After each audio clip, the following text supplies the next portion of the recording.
Welcome everyone, and thank you for joining us for today's webinar. We'll give a couple of minutes for everyone to join in and get settled. And meanwhile, my name is Mal Schwartz. I'll be the MC for today's webinar, and I'm the founder of Shelters United. I'm also glad you decided to join us today. Today we're presenting the webinar Access to a Veterinarian of Record, the Vet and Rescue Relationship, presented by Shelters United in collaboration with the University of Florida Shelter Medicine Distance Education Program. Just a little housekeeping before we get started. If you have any questions during the presentation, please type them into the question pane in your GoToWebinar control panel. We requested questions from participants prior to the webinar in advance, and if we can get through some of those, we'll do our best to answer a few more. And if you have a question that we can't answer due to time, one of our panelists will follow up with you after the webinar with a response. Now, without further ado, I'd like to introduce our awesome panelists today, beginning with Dr. Terry Spencer, who serves as the Program Director for the University of Florida online graduate program in shelter medicine. She advises students who are pursuing an MS concentration in shelter medicine, supervises capstone project research and presentations, and coordinates faculty who are developing new courses and teaching online. She brings a unique background in both science education and veterinary medicine to the program. Dr. Amy Dalrymple has been part of the University of Florida Shelter Medicine instructional team since 2015. She earned her Master of Science degree in Shelter Medicine in 2018 with a capstone project focused on a case of an alleged rescue hoarding. Dr. Dalrymple is a practicing shelter veterinarian in the Boston area, and she enjoys the variety and challenges of working in this unique field. Julie Bank is a shelter consultant with Shelters United. She's also the principal of Jade Bank Consulting, where she works with nonprofit and government clients on operations, programming, and administration. She has worked for over 30 years in private, nonprofit, and animal welfare and governmental animal controls. And Julie will also be our timekeeper today, so you may hear her chime in from time to time to keep us moving and on time. Thanks for that, Julie. And Sarah Green is a University of Florida graduate student and will be graduating this December with a Master of Science in Veterinary Medical Sciences with a concentration in shelter medicine. She has worked in the animal welfare field for 2 decades in both nonprofit and municipal organizations. She has spent most of the last 10 years as the director of the Jeffersonville Animal Shelter. Dr. Marie Gagnon, who is having some camera issues, so you may not see her today, but you'll hear from her. She graduated from the University of Montreal Veterinary School in 1993 and almost immediately went into small animal practice ownership. 20 years later, after selling her practice, she became involved in animal welfare, high quality, high volume spay-neuter, and shelter medicine. She has been involved in a large TNR organization for many years, was part of starting 2 high quality, high volume spay-neuter programs in rural Kentucky, and is part of the professional team at 2 shelters while also working in the ER part-time. That's quite a responsibility. And I'm Mal, and I love what I do, helping make the world better for homeless pets. I'm the president of INPEX, the Institute for Nonprofit Excellence, and the founder of Shelters United. In creating the Shelters United GPO, my goal was to stretch the budgets of shelters and rescues nationwide so they can care for more animals. The mission has always been to help nonprofit, animal shelters, rescue groups, government organizations save money by sourcing manufacturer and distributor discounts on products needed to heal, protect, and adopt out healthy pets. Well, now on to today's agenda. We'll be hearing an overview of the current issues facing the veterinary world and animal welfare world in working together. Next, we'll hear about a new research project intended to bring animal welfare groups and vets of record together from the University of Florida online program in shelter medicine. And following that, we'll be hearing about the benefits and challenges of vet of record relationships from both a veterinary perspective and an animal welfare perspective. And lastly, we'll answer questions that were submitted from our webinar registrants. Now I'm passing this on to Julie for an introduction of the issues of veterinary in the veterinary world and the animal shelter world in working together. And thank you, Julie. Well, thank you, Mal, for helping us put together this very important conversation. As Mal mentioned, Shelters United has a group purchasing organization. And as part of having a group purchasing organization, you need a vet of record to be able to purchase pharmaceuticals. So can you go to the next slide, please? We have heard from many of our clients that it's been very difficult and that the landscape out there in relation to having a veterinarian of record is really difficult.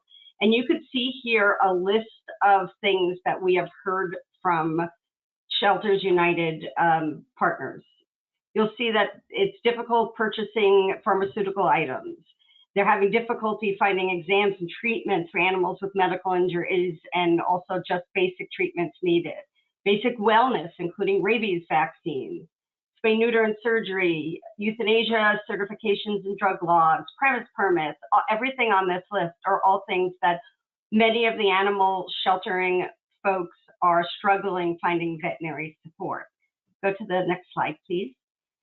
So we wanted to try to help. And we wanted to try to really look at this issue deeply, which is why we started partnering with the University of Florida, which we'll hear about in a second. But our big picture is that veterinary care has been increasingly challenging for the animal welfare community. And part of that is because community is underserved. Part of that is because of the shortage of veterinarians. And some of them, it's just financial constraints. So we wanted to try to create a new program to focus on this problem, and we're calling it the Veterinarian of Record Initiative. If you can go to the next slide, please. So I wanted to highlight what our ultimate goals are for this particular training and for the development of the program. So we want to develop a program that's going to help you. And that, when I say you, I'm meaning both the animal welfare organization as well as the participating veterinarian. We're looking at creating a state-by-state database of community veterinarians that are willing to serve as vet of records.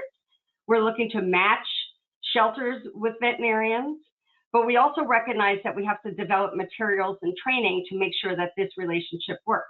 So we're looking at how-to guides, policies and procedures, pricing structures, MOUs, lists of approved supplies that could be ordered, and more that comes out of input from all of you guys.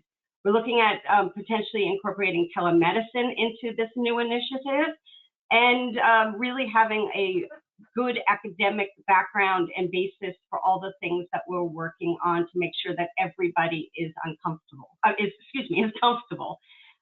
We have a couple of stages. Right now, we're in the first stage of development for this program, and it's really about gauging interest and getting input about opportunities and challenges. We've connected with the University of Florida Shelter Medicine Program, which I'll hear about in a few minutes, to publish a research study that's going to get input from the community. And once we gather all of that information, we're going to get to work with the development of the things I mentioned earlier. And hopefully we'll be able to roll this out as a pilot test in some of your communities. And then once we really figure out that this is, that we have the magical solution, we're going to roll it out nationwide. So we're really excited about the opportunity of bringing this new initiative to you and really meeting a need in the animal welfare community that right now causes a lot of struggle for a lot of you. So my job today was really to just set up the stage for what we're going to be talking about today, and to let you know that we have a lot of future plans to bring you something that we really believe are going to be useful and pretty amazing. So with that, I am going to turn this over to Dr. Terry Spencer to give us a good overview of those next steps. Dr. Spencer, I gave you the presenter, and I am seeing your screen.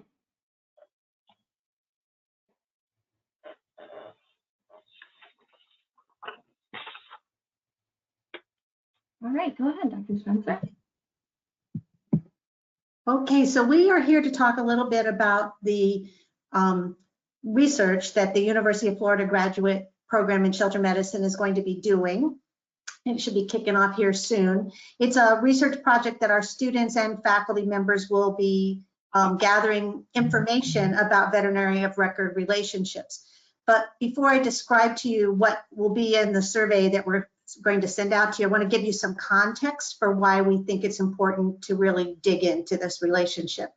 So we all know something about relationships, and we know that if there's two people in a relationship, that's the simplest form of relationship, but even that is not simple. In our lifetime, we've probably all been in very rewarding interpersonal relationships, but some are kind of problematic and others can be even very traumatic.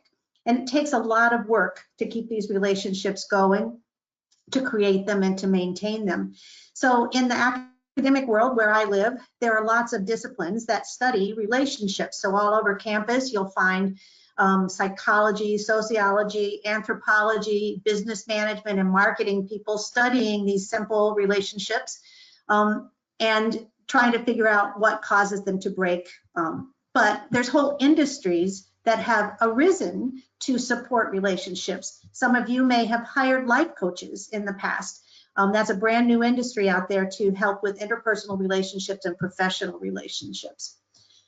But when you start adding more people into a relationship, every new person adds a layer of complexity to the situation. A very good example of a very complex relationship is what happens inside an animal shelter or a rescue group. There's a executive director who has to speak with board members and maybe politically elected county commissioners, as well as staff and adopters and volunteers and fosters and community members. And so every person has input and has to be communicated with. It's very complex. There are professional groups that help to guide these complex relationships for shelters. For instance, what we do at the University of Florida, we work on trying to give everybody baseline knowledge about shelter medicine so that they know what the guidelines are for practicing and how to adhere to best practices. But there's many other groups out there. There's ASPCA, the Humane Society of the United States, Maddie's Fund, all kinds of places to help guide these relationships. But today we're talking about adding one more layer into that complex shelter relationship already. And that's when you add a professional layer onto it with a veterinarian. And veterinary relationships are more complex even because once you get a vet involved, you also have oversight from regulatory boards that can be both at the state and the federal level. For instance, a veterinarian has to answer to their state board of veterinary medicine and maintain what's called a veterinary client relationship. And Dr. Dalrymple, who's going to follow me, will tell you more about that relationship. But the vets are also overseen by the federal DEA agencies for their use of drugs. And there are places that we as shelter vets go to learn more about those professional relationships. And we have, from the Association of Shelter Veterinarians, we have guidelines for standards of care in animal shelters, which guides us for what are all the best practices and protocols that we should be implementing.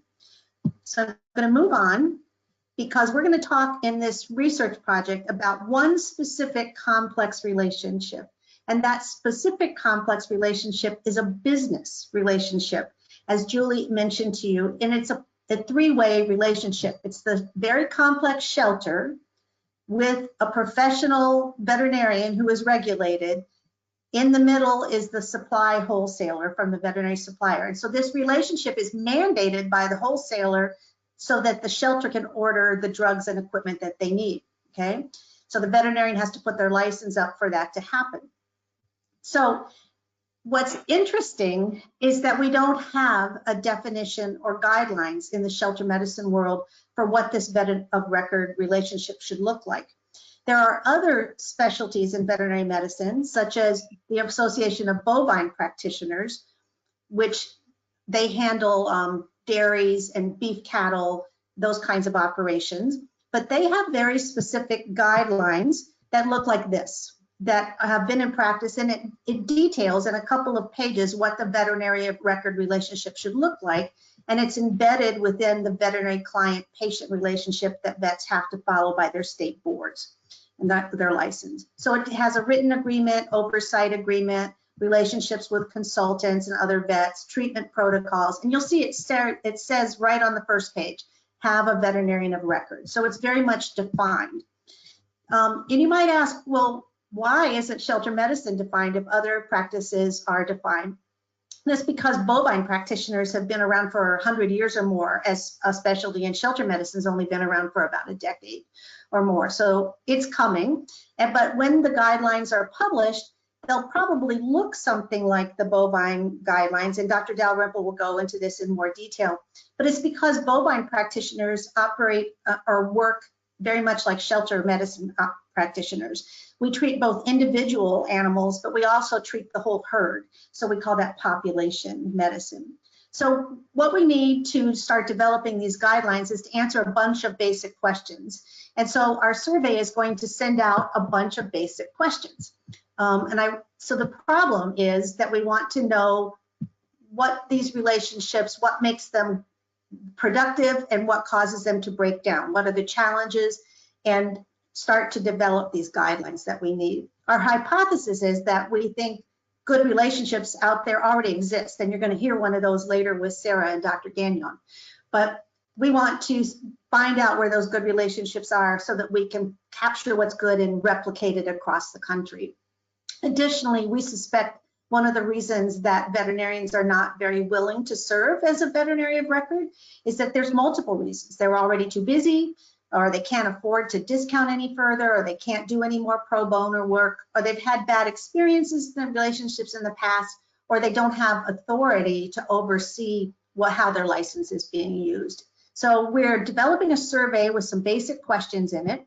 And if I can find my cursor, there are things like, do you currently have a relationship with a vet of record, and why or why not? Or are you satisfied with that relationship, and why or why not? What are your concerns about creating new or maintaining existing vet of record relationships? What are the pain points in those relationships? Because we know they can be problems. And why do veterinary of record relationships sometimes end? What causes them to end?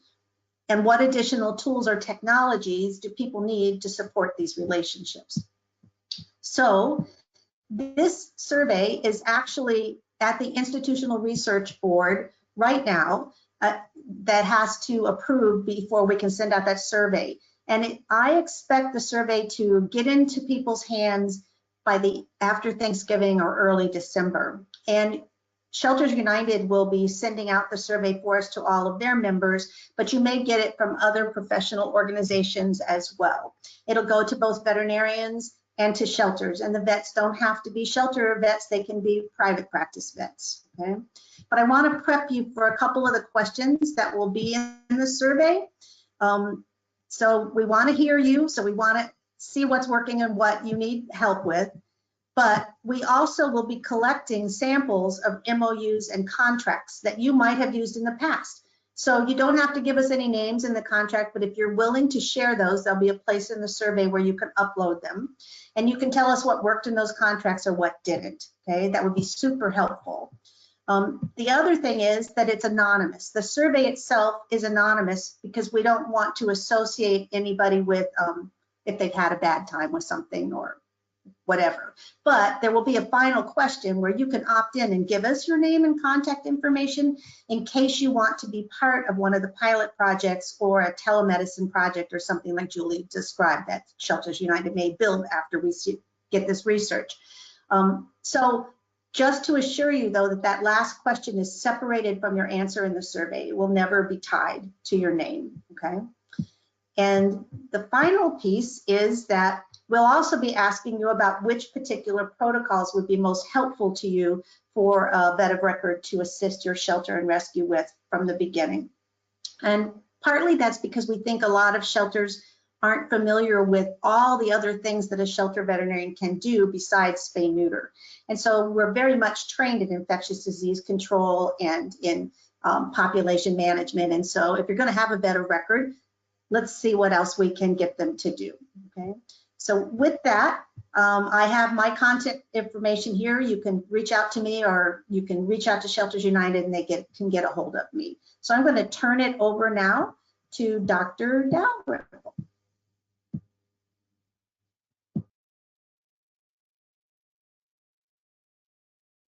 All right. Hi, everyone. Thank you for the introduction, and I'll be following up with some diving deeper into some of the things that Dr. Spencer mentioned. In my introduction, it was shared that I am an adjunct assistant professor at the University of Florida, but I also work for various shelters and rescues in the Boston area. The first half of my career was actually in private practice, and I was invited to start working for a rescue organization several years ago, and they introduced me to the Association of Shelter Veterinarians, and so I converted all the way over to shelter medicine. So next slide, please. So first I want to speak about the rewards of serving as a vet of record, particularly for the veterinarians who are tuning in. This picture I chose to just remind me of the experience that happens when everyone's working together as a team, taking care of animals in a rescue or a small shelter. For example, I started working with a small feline shelter. They'd previously just been a foster network, and although they maintained their foster network, they wanted to have a central facility. So I was working as their vet of record at that central place. And I explained to them that we would need to organize things differently. They wouldn't be going to different appointments all the time. We would be bringing them in centrally while I was there, and I had volunteers and the shelter manager working with me, and we were able to take care of in-house appointments. So for example, we had several foster kittens this summer. So we had them on following a protocol that I set up to get their vaccines, their dewormers and everything at the appropriate age. And we set up those appointments at the shelter, and they came in to see me, and I was helped by the staff there, and it worked really well. And at the end of one of those appointments, you know, they were commenting, wow, that was really satisfying. I'm like, yeah, it's really fun. You know, you set it up and it works really well. So that's the feeling I wish for all vets working with shelters and rescues, because it's a good experience. Next slide, please. So here's a list of some of the things that are rewards of serving as a vet of record. So promoting good animal welfare. I mentioned getting the treatments and vaccines at the appropriate time. So it's sometimes really difficult if you have to go to see outside vets or its appointments are hard to get. So this way, you know, all of these kittens were getting everything right when they were supposed to. You're providing effective and efficient medical care, so you're saving time for everyone, the veterinarian and the rescue, because, you know, even though volunteers can give a lot of time, it's still a really important resource, and you conserve it just as you do with money. It decreased costs for the nonprofit organization, obviously, because as the vet of record, they can order the supplies and drugs at a much reduced cost. A veterinarian can take care of more animals in less amount of time, so it's more efficient and a lower cost that way. I like working with shelters and rescues because you're working with compassionate people. They're just really cool. So it's fun that way. And part of the life-saving community, because I work contract and relief, I sometimes get to watch follow an animal might get transferred to another organization and then into its adoptive home, and it's very satisfying to see everybody work together to make that happen. Another thing is if you're a private practitioner, you might gain clients post-adoption, because the rescues that I work with usually would advertise what veterinarian they worked with, and that's another fun thing to do, is to take care of an animal before adoption and after with their new home. So next slide, please. So along with the rewards, though, there are certainly challenges. So these are the things that I'm going to go over. The legal and ethical compliance components for veterinarians. That's the veterinarian client-patient relationship, VCPR. Communication, logistics, responsibilities of both the veterinarian and the organization need to be defined, and payment. So we will dive into each of these topics. Next slide, please. So VOR and VCPR, we got our acronyms here. So as Dr. Spencer mentioned, our colleagues in large animal medicine have defined the veterinarian of record pretty completely. I chose to take this paragraph from the document put out by the American Association of Small Ruminant Practitioners. Small ruminants are sheep and goats. And it does follow along with the bovine practitioners document as well. But I substituted the word shelter for farm, and I'm just going to read it to you so to understand how this relationship would work for small animals. So veterinarian of record, the veterinarian of record takes responsibility for making medical judgments on in the shelter regarding the health and welfare of animals, and is the responsible party for providing appropriate oversight of drug use in the shelter. Such oversight is critical in establishing and maintaining a VCPR, that's the veterinarian client-patient relationship. This oversight should include establishment of treatment protocols, training of personnel, review of treatment records, monitoring use of all drugs, regardless of where or from whom the drugs are distributed. So that's if you're using over-the-counter or you're getting drugs from other places prescribed by their vets, your vet of record will be overseeing that as well. Next slide, please. So why is it important? So the veterinarian client-patient relationship is the legal and ethical foundation of veterinary practice. Many state veterinary practice acts include that language, and if it's not in the Practice Act, it's often part of the board policies. The federal regulations will apply in certain instances. One is if any drugs approved for human use are used in animals. It's for any extra label use of animal drugs, which means that the drug was approved for use in one species and you're using it in a different species. And it's also required for compounded drugs. So that happens all the time in veterinary practice. So the federal regulation is important, and I'll mention where that comes in. The AVMA principles of veterinary medical ethics, it's founded on the veterinary client-patient relationship as well. Next slide, please. So it's a relationship, as Dr. Spencer said. And so there are a person and an organization. So in the shelter situation, the organization is the client. So the veterinarian has a responsibility for providing quality care. They need to have sufficient and recent knowledge of the conditions and the species that they're treating, and they should be providing information and education to their client. The client needs to have confidence in the veterinary advice and agreement to follow the advice. There needs to be trust in this relationship. The veterinarian needs to trust that the client's going to follow their directions. The client needs to trust that the veterinarian is giving them the best information possible. And both need to have effective communication and conversation. So this can be, for example, even when I'm in private practice and talking with a client, it's totally appropriate for the client to bring up difficulties in if they don't have the resources or the ability to do what I'm asking them to do. It's certainly okay to say that's not within my budget, or I don't think I'm going to be able to give a drug 3 times a day. Is there another option? And so these are the kinds of conversations that you have within a functioning relationship. Next slide, please. So establishing VCPR. So this establishing your veterinarian client patient relationship when a veterinarian is working with a shelter for the first time, or any client. Actually, this is we're just in this situation, we're talking about an organization. It varies by state. I've put a little map here showing one situation where in the State Practice Act, it states that the veterinarian must have examined or physically examined the animal. So that means in person. And so you can see all the green states, there's several of them.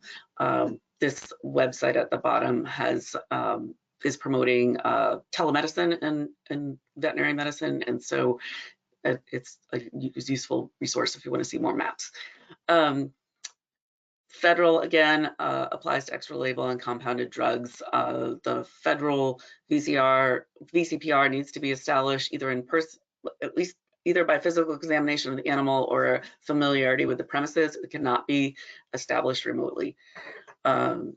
So those in-person requirements are often challenging. It can, in some cases, be established by the clinical judgment of the veterinarian. The DVM is Doctor of Veterinary Medicine. With the COVID pandemic, there was a waiver of some of these VCPR requirements in some states, and it's hoping that some of them might stay in place, but some have reverted back. So it's really a situation where you need to check in with your state requirements. The VCPR may be shared by vets within a practice. So if there is a hospital that you go to or you bring your pets to, and one of those vets is a vet of record for you, and if they have a VCPR with you, then all of the vets that they work with have that relationship as well. But that's, again, something that's in your state Veterinary Practice Act. Next slide, please. So communication. So now I'm going to go into the tips for having a successful relationship. For communication, I'd strongly recommend one point of contact for the organization, one person who communicates with the vet regularly. You can have a backup person as well, in case, whenever that person's away or not able to do it. That one person needs to have the authority to make decisions. Just as it's challenging to see a pet in private practice when the person who brings in the pet doesn't know what's going on or needs to check in with multiple family members, it really delays care and takes a lot of time. Written protocols and procedures, make sure that everybody understands what their job is and how it should be done, and keeps everything flowing and a good, make sure all the animals receive the care that they need when they need it.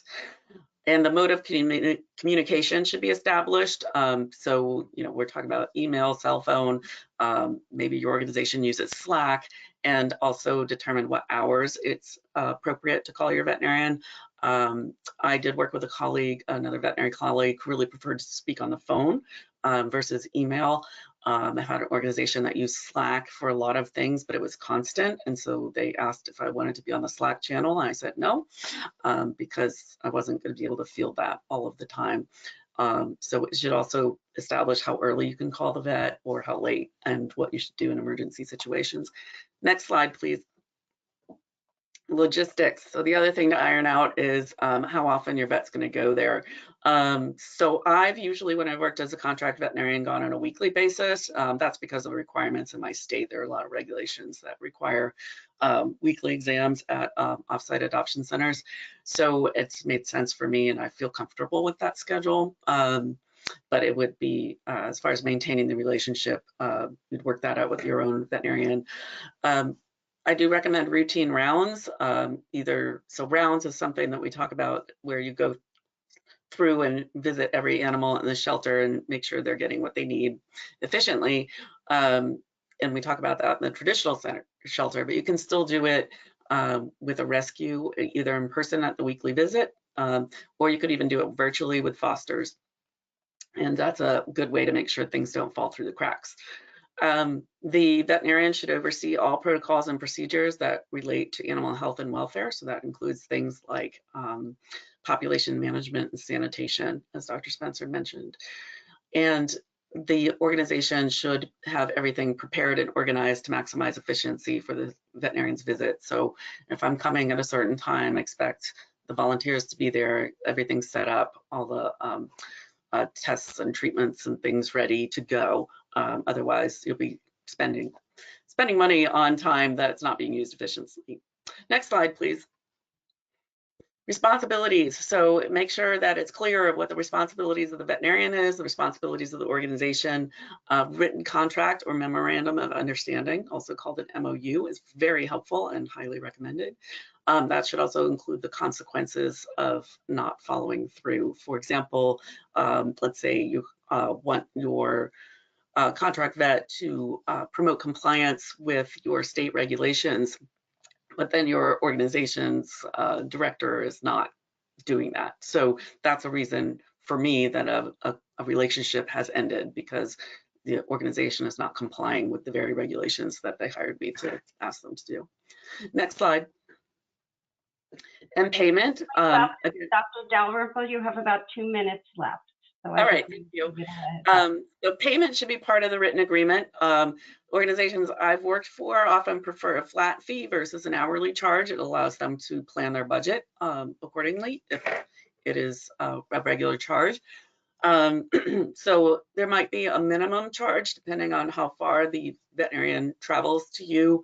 For example, I will reserve a half day for an organization to commute a fair distance, and then that's the minimum charge, is they pay for a half day. Even if I get there and there's only an hour's worth of work to do, you're still paying for a half day. Some vets charge travel time, so you just figure out how that's going to be. Method of payment is important, and how often, if it's monthly or biweekly or whatever that's going to be, and pay them promptly. It's not okay to just not pay your vet for months because you don't have the budget for it. Next slide, please. All right, so a few resources here if you want to hear all about VCPR and see diagrams and all the different unique situations that shelters encounter. There is a webinar that I did for the Association for Animal Welfare Advancement. It is free, you just have to register for their Learning Center to watch it. There's an article here about recruiting, developing, and supporting shelter vets that can be helpful. And then, of course, our online shelter medicine program. Thank you. And now I'm going to turn it over to Sarah Green and Dr. Marie Gagnon to talk about their positive experience. Hello, thank you all for having me. My name is Sarah Green, and I'm the director of the Jeffersonville Animal Shelter. Just to give you a picture of the size of our shelter, and we are a managed intake shelter serving Clark County, Indiana, which is a population of about 123,000. We have 13 employees, 5 of those are part-time for approximately 2,500 intakes per year, when including TNR and RTF cats and our intake numbers. Before our current vet of record, which I'll get to momentarily, we had a similar relationship with another vet for about a decade with Dr. Lisa Powell, and she performed spay and neuters for us on her day off from her full-time job at her private clinic. And during that relationship, not only was she the vet of record on our pharmaceutical and vet supply accounts, but we were also under her DEA for controlled substances. We had a great arrangement because she had long-term clients that were sometimes looking to add to their family, and she knew our animals and would help us get our animals adopted to them. Also, it was beneficial to her because she, her name was on the rabies certificates and the medical documents, so a lot of times she would gain a client from our adopters. When we entered the relationship with Dr. Gagnon a few years ago, the shelter got its own limited license for controlled substances, and she is the VOR on our accounts with Patterson, Midwest, Zoetis. So as with Dr. Powell, she's not considered an employee or a city employee. She rather bills us monthly for services provided. Next slide, please. So we call Dr. Gagnon our unicorn vet because people with her experience, skill, and compassion can sometimes be difficult to find. She comes to the shelter 1 day a week to perform spay and neuters, rabies vaccinations, and health certs for our out-of-state transports. She typically performs 25 to 35 surgeries a day. This is done with me as the sole assistant, so we have a lot of ground to cover on surgery days. She'll also perform enucleations, tail amputations, wound care, heartworm treatment on our adoptable heartworm positive dogs. She'll advise us on medical cases as needed, but has given us protocols to follow on frequent issues such as kennel cough or URIs in cats. We try to send all of our extra TNR, RTF cats and at least a couple of dogs a week to high volume clinics just to try to keep up with a long list of surgeries and shorten the length of stay of our animals, since we only have her 1 day a week. It's almost impossible to keep up with the list of surgeries that need to be done. We're very fortunate that she is very shelter medicine minded, and has worked many years providing high quality, high volume spay neuter to several shelters. So she's able to get lots done in a short amount of time. Next slide, please. So I think the reason our relationship works so well is because we have mutual trust. We understand expectations of each other. I respect her time. I try not to bother her unless absolutely necessary. I don't cross boundaries. And when I do have to contact her, I try to do so via text and have as much information about the situation as I can, pictures, videos, background information, just to cut down on the time of hers that I'm taking. If something comes up that is outside of our medical protocols, I will always consult her before doing anything, and I know she knows that. I always respect her medical opinion, and I think this is very important because while that seems obvious, I think sometimes it's not. it's not taken into consideration with shelter staff at sometimes. So I always respect her decisions. And we obviously have limited resources, so there are things that, you know, we aren't going to be able to do, but she understands that. We talk about different options for treatment, and we try to land on something that we both agree on that is attainable for us as a shelter. The obvious benefits are having the ability to order our much needed vaccines and medications for the shelter, and being able to provide care for our animals and see them through common ailments through her guidance. You know, this allows us to save more animals and provide healthier animals for adoption to our community. Also being able to perform spay and neuters and treat heartworm positive dogs in-house is not only convenient for us, you know, especially given the small size of the staff we have, but also is less stressful for our animals, which is great for everybody. And it saves an incalculable amount of time and money. With our heartworm positives, it's literally a lifesaver. I remember a decade ago, if we had a heartworm positive dog and we could not find rescue to take that on, then that dog was likely euthanized as an outcome. Now, you know, we have a protocol for that. We can go ahead and put the dog on the adoption floor and be working, you know, on getting it in the doctor and get it into a home, and then it comes back on the days that she's there to finish out the heartworm protocol. So this is a much better situation for the dogs than sitting in the kennel waiting for treatment. So also this has changed our managed intake a little bit. So I know that I can count on her to do a certain amount of surgeries, and she can usually fit a few more in. So if someone calls the day before surgery and says, I've got 4 8-week-old kittens, need to get them in there, I can't take care of them anymore. You know, usually our managed intake, we're backed up to 2 to 4 weeks. But I can go ahead and take those in because I know tomorrow's surgery day. We can fit them in, we can get them on the adoption floor, they'll be adopted by the end of the week. So it's just really nice to be able to help our community like that.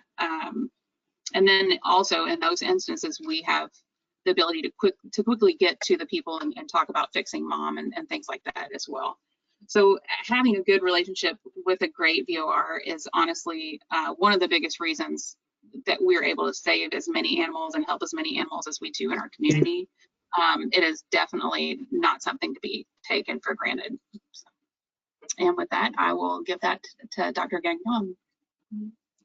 Well, Sarah has done a really good job about talking about our relationship and how we do things at that particular shelter. I think that we see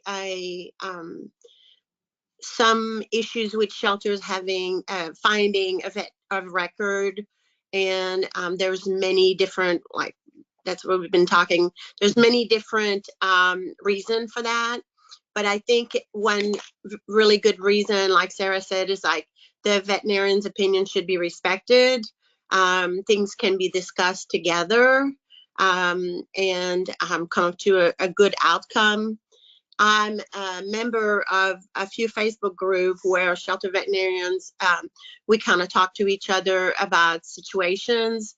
And it's sad sometimes for me to hear about shelter managers that treat the veterinarian as just somebody that can do spay neuter and not anything else, and not be involved into deciding protocol or discussing cases. So I think that it's a two-way street, and when you can find somebody that is shelter minded, that's willing to do a little bit of back and forth as far as communication, then you can find a great veterinarian and keep them, just treating them well. And that's what I have to say.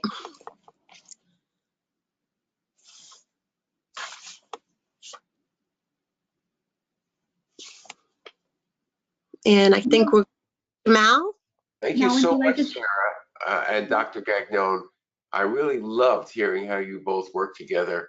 And I also want to thank our various speakers for sharing their time and their knowledge today. And now it's time for some answers to some questions. We asked our webinar, we invite all of our panelists to turn their cameras and their microphones back on. We asked our webinar registrants questions ahead of time. And if we have time left, we'll try to do our best to answer the questions that you've asked during the webinar. We may be able to run a few minutes late if people want to stay. And otherwise, we'll reach out to you with some answers as we go. So first question is for Dr. Spencer.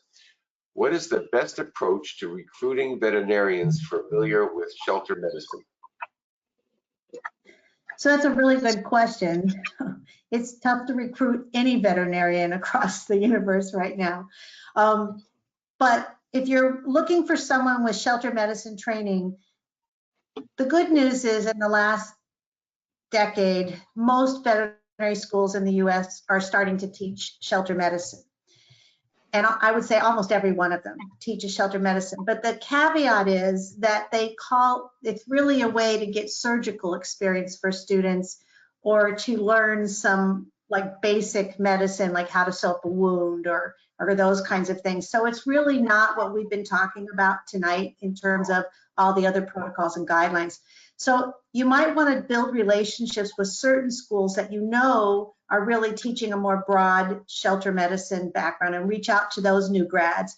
So as you know, UF is up there, but there's other ones too, like Cornell and Tufts and maybe University of Wisconsin and different places. So kind of poke around and see what they're teaching about shelter medicine. But any veterinarian can be the veterinarian of record. They don't have to have a shelter medicine background. So if you recruit someone who's really interested in working at the shelter, do what Dr. Dalrymple might have mentioned, that encourage them to join the Association of Shelter Veterinarians or seek some continuing education in shelter medicine. We're a very small, very vocal, very friendly group, and we will help any veterinarians along the way. So I think that would be really helpful. But you could also, ask for someone or send them for additional training. So if they become an employee for you, you might give them CE benefits and make sure that they attend an ASPCA conference or a Best Friends national meeting or something. Okay. Terrific, thank you. Julie, next question is for you.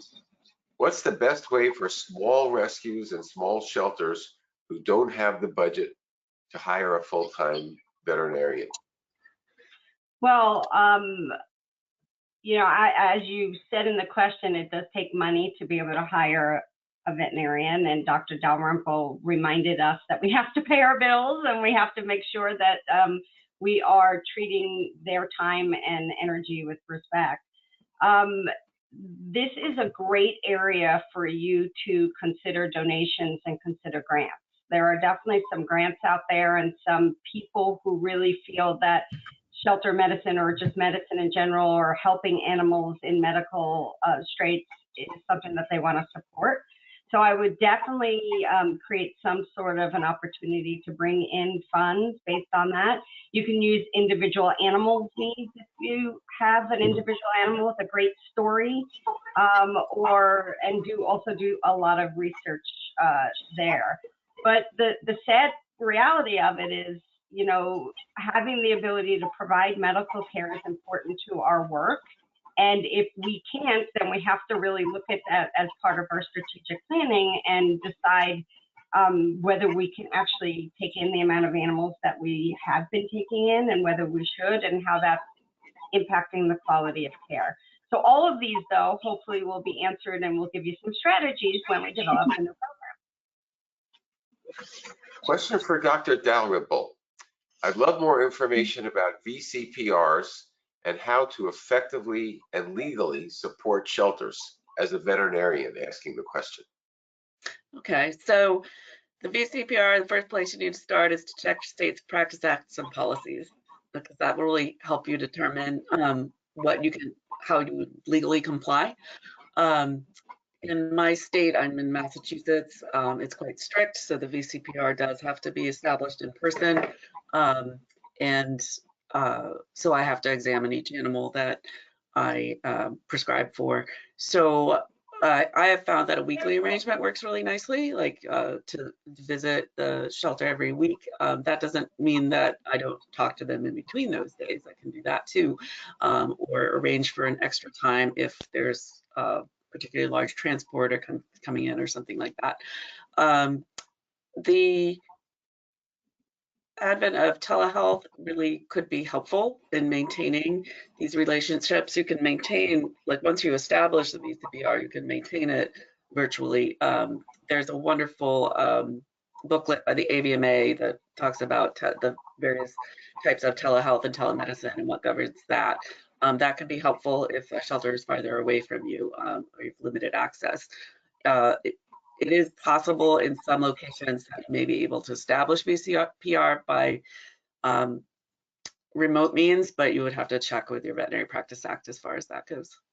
And again, there's that webinar from AWA that kind of covers a lot of the unique situations we run into, like health certificates and such. Next question is for Sarah and Dr. Gagnon. We are having a problem finding veterinarians that work with injured and sick stray and feral cats, which is 80% of our work.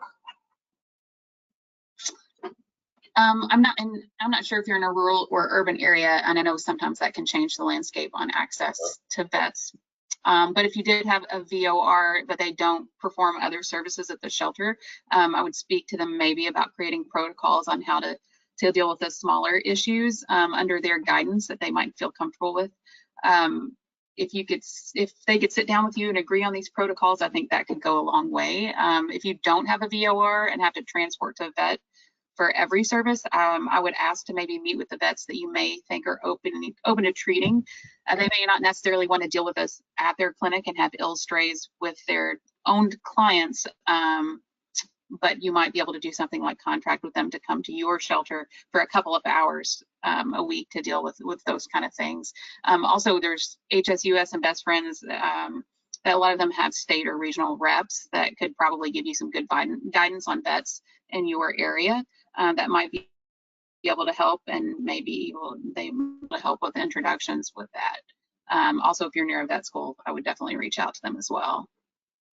And Dr. Gagnon, the question includes the fact that sick, injured and sick stray and feral cats, is that the challenge of getting veterinarians to work with that population. Could you comment on that? I definitely think that you're going to have to do some work as far as finding the right person through word of mouth.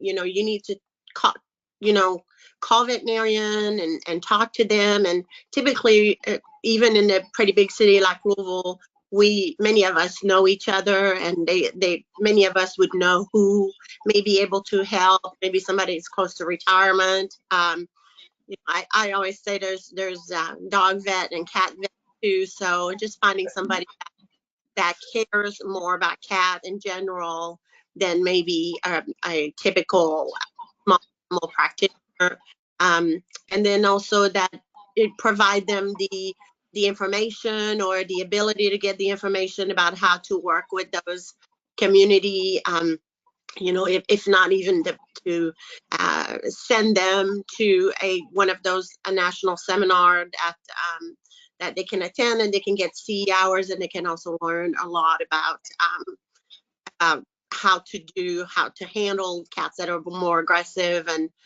how to deal with them as far as what's doable, what's not doable, what's right and what's not. So, but I think word of mouth is definitely a big way, and that's how me and Sarah got in contact, through word of mouth, and I think that it's just going to be the key to find the right person to help you, because that person is out there. I know a lot of veterinarians just here in Louisville that will do that. Years ago, we had a Sunday a month, we had 10 to 15 veterinarians volunteer their time to spay and neuter feral cats, and we did that for 15 or 16 years. So we found those veterinarians, they were there, and they were there to help. So they're out there. It's just look really good, and you'll find. Well, that's very inspiring. Thank you. Question for Dr. Dalrymple. How do you balance multiple vets when you have a vet of record? So if the veterinarians are in the same practice, like I mentioned before, they can share VCPR. If you're talking about veterinarians within different practices, the answer is you have a separate relationship with every veterinarian, which I've worked very effectively in arrangements that involve 2 or even 3 veterinarians quite a few times, where one of us was the vet of record, but we collaborated and had similar practice styles and knew each other personally. So that worked out well. Most of the time it was the vet of record was somebody who had their own hospital but didn't have the time to go to the premises. Well, I would go to the premises, but if the animal needed more services or things like that, then we would confer on cases. However, in recent years, I have observed in my area that access is so difficult right now that some rescues are going to many, many vets, like they're getting an appointment wherever they can. And the more vets you involve, the more complicated it gets. And if the animal has like quite a few medical problems, it's not just for spay or neuter, it's for, maybe an echocardiogram or x-rays or something. You get more than a few vets involved, and if we don't know each other and we don't practice the same way, it can be a big mess. So I recommend, if you're going to get a vet of record, that you focus on that one person. I've served as a vet of record. I put my organization in charge with someone that I knew who did pediatric spay neuter. They were having trouble getting spay neuter. We set up something really nice, and that's because of my personal relationship. So I would concur with the word of mouth that Dr. Gagnon mentioned. That's pretty much how I've gotten all my jobs. Well, that is so helpful. We're going to return for questions and answers in just a moment, but I just want to share for those who may never have heard about Shelters United before or don't know what we do. We help over 1,500 animal welfare groups save money so that they can save more lives. Shelters United is the only group purchasing organization specifically for nonprofit animal welfare orgs and animal welfare municipal orgs. We're passionate about helping you keep as much of your hard-earned fundraising dollars as possible to help save more lives. We work with manufacturers to obtain discounts on thousands of products that you already use and purchase every day. And with these discounts, our members have saved over $2 million in 2021 alone. Remember that when retail pricing goes to online retailers like Amazon or Chewy, you get no discount. When you work with us, you get access to 50,000 products with 22 warehouses across the country offering same day or next day shipping and tons of everyday low prices. On top of everyday savings, when you join Shelters United, you get access to special offers and discounts that you just can't get anyplace else. We're always negotiating offers to help animal welfare groups like yours, and you won't want to miss them. So be sure to check your email from Shelters United. Our team is always sourcing new partnerships to increase our group's buying power for deeper discounts and on new products. And when you join Shelters United, you'll get a dedicated member consultant who's like your personal shopper. We're always on the case with new discounts to save you money so you can save more lives. There is a slide coming up next that will give you some information if you want to learn more. We have a few ways to get and stay in touch. The best way is to fill out the exit survey if you leave this webinar. You can also email us at info@sheltersunited.com or visit our website at sheltersunited.com. And as a very important call to action, remember to keep your eyes open on your email inbox to participate in the University of Florida research project that Dr. Spencer discussed today. We would love to hear about your feedback, love to hear your experiences, your pain points, so that we can all develop a program that will help match animal welfare groups with veterinarians of record and save even more lives together. So thank you for your time and all the work that you do. Please remember to fill out the exit survey. Thanks for joining today. And for those who can remain on the line, Julie, perhaps you have another question that has come in to the chat today that you might want to ask. I do. Thank you, Mal. This first question is just a clarification for Dr. Dalrymple in your presentation. They were referring to one of your visuals and they were asking whether the blue states required an exam or the white states required the exam. That one was, it was like a blue-green color. Those were the ones that required an exam, but there were different permutations. So it really, it's best to check your State Practice Act directly. Okay, thank you. There is also a question from somebody who is a veterinarian but new to shelter medicine, but they want to help and they want to know what is the best way to negotiate prices. And I think if it's okay if I answer that, I think that is one of the things that we're going to look at in the development of this program, to be able to give you just some suggestions.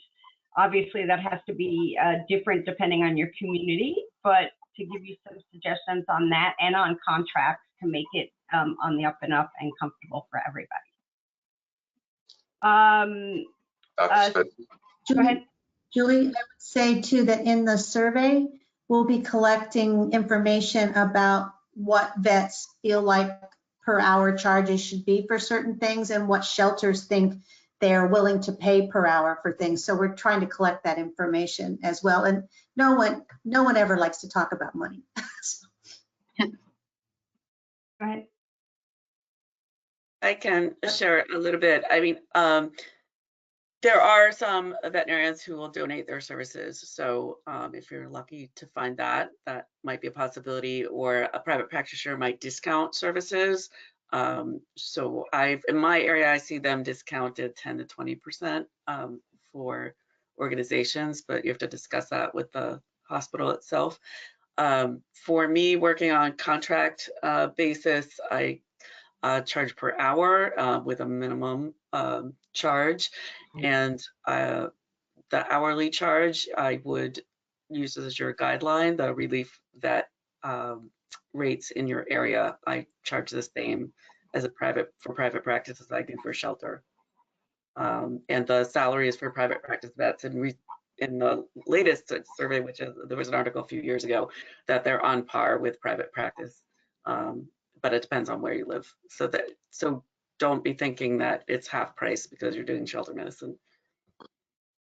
I would also suggest to someone who wanted to jump in that remember it's your time that's the value. And so you should get paid for your time, but there are ways to creatively discount other things for the shelter.